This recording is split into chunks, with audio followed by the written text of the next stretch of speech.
الصحفيين في اليمن للأسف يعانوا من قصور معلوماتي، وأنا كنت واحدة منهم.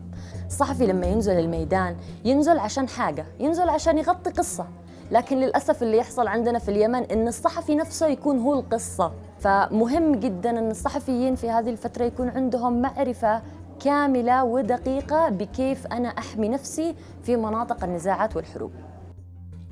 عام 2015 كان أسوأ عام يمر به الصحافة والإعلام في اليمن. أكثر من 400 انتهاك للحريات الإعلامية، أكثر من 13 صحفي قتلوا، العشرات أصيبوا والعشرات لا زالوا في السجون. Yemen faces a grave humanitarian crisis, as we all know. Current estimates show that over 80% of the population needs some kind of aid. More than half the population needs health care. People don't have water, clean water to drink.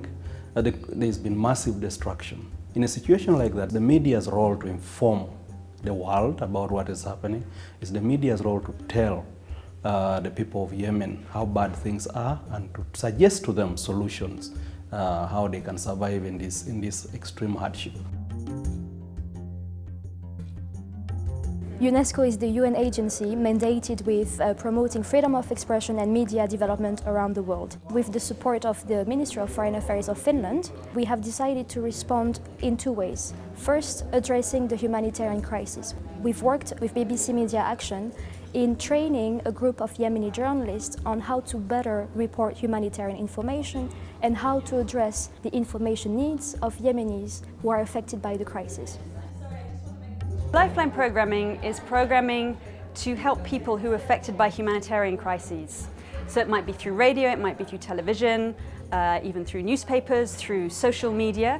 And it's about having information that will help people in a crisis survive, cope and recover.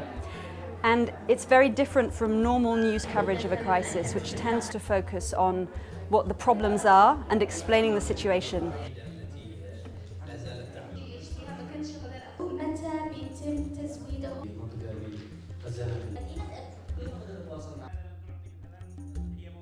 Lifeline programming is all about bringing solutions to people. What can they do to stay safe and to stay protected? أهمية التدريب اللي أعطتنا إياها البي بي سي بالنسبة لي مهم جدا، خصوصا بالوقت الحالي، خصوصا في اليمن. إحنا بنفتقر كثير إنه الصحفيين يغطوا الوضع الإنساني. عمل الصحفي في اليمن عمل يعني محفوف بالمخاطر، لكننا مضطرين لاستمرار عملنا، وذلك من أجل نقل الحقيقة وتعريف الجمهور المحلي والخارجي أيضا ما يجري من في الأوضاع. تدريب البي بي سي أتوقع أنه يكون نقطة محورية كبيرة جدا في الإعلام في اليمن، لأنه كثير حاليا من الإذاعات المجتمعية تغلقت، كثير من القنوات كمان تغلقت، فكثير من المذيعين أو الصحفيين بقوا في البيوت مش تابعين إلى جهة معينة. فبفضل تدريب البي بي سي علمنا أنه حتى أنت كصحفي لوحدك أو كإعلامي لوحدك مش منتمي لأي جهة، كيف ممكن أنك تساعد على توصيل الاحتياجات الرئيسية للناس المتضررة من الحروب. Our second answer to the crisis in Yemen was to bring together the media spectrum of Yemen, to hear from them what are their needs, what are their priorities, and how, as a UN agency with a mandate to promote freedom of expression, do we bring together the UN, the NGOs working on media development and freedom of expression, and the journalists who are still working in Yemen to support the Yemeni media sector. فكرة هذا اللقاء يلي بيجمع المؤسسات الدولية والمؤسسات اليمنية والصحفيين اليمنيين، إنه بيسمح لليمنيين إنه هن يحطوا جدول الأعمال، هن يوضعوا الأولويات يرتبوها بالنسبة للاحتياجات الفعلية للفئات يلي بيمثلوها، وتجي المؤسسات الدولية بعدين تقول لهم كيف هي ترتب مشاريعها بناء للقدرات المحلية والاحتياجات المحلية. As we represent journalists, our activity is to make the journalists not only committed to come and discuss, but also confident in the whatever kind of activities are taking place, that it is going to deal with their needs and is at least go down a long way to try to solve their problems. So that is why it is important, for having this gathering. واحد من التحديات إنه العلاقة فيها فجوة. فإحنا محتاجين إن إحنا نعزز العلاقة ما بين الصحفي وما بين المجتمع نفسه.